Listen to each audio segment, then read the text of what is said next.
Okay. All right. So let's get into this a little bit more. Before we even Yes. get into the 5 choices, Yes.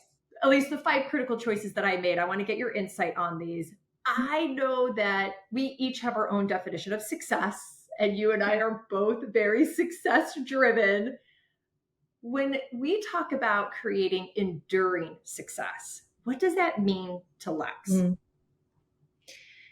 I remember when I first moved to New York a while ago, and it was your typical, like, maxed out my credit cards, knew nobody, was living in a tiny bedroom, and I was trying to meet people. So I was going to all of these events that just seemed really cool to me. And they were often women in leadership or mental health driven or creative. And I met so many people that I remember thinking, like, oh my gosh, this person just has a glow to them.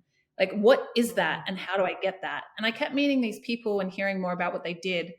And I think I eventually figured out, oh, they've got that glow because they're doing the thing that they are meant to be doing.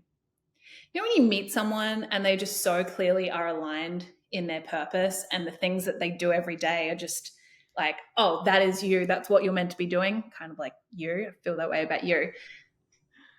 And that clicked for me. I was like, oh my gosh, that's what it means to be successful.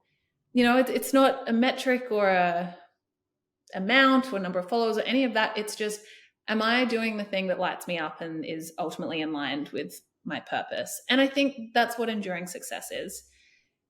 Can you look back and say, like, yes, the way that I'm spending my time, the things that I've committed myself to, the cause that I'm working towards, I want my life to stand behind that. And I think when you can do that and say that, I think you've found enduring success.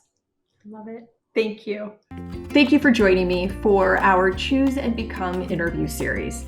You could find this episode and others at trishkendall.com. Just go to trishkendall.com/choose-become-interview-series. Or if you have a question or just want to leave a comment, email me, trish@trishkendall.com.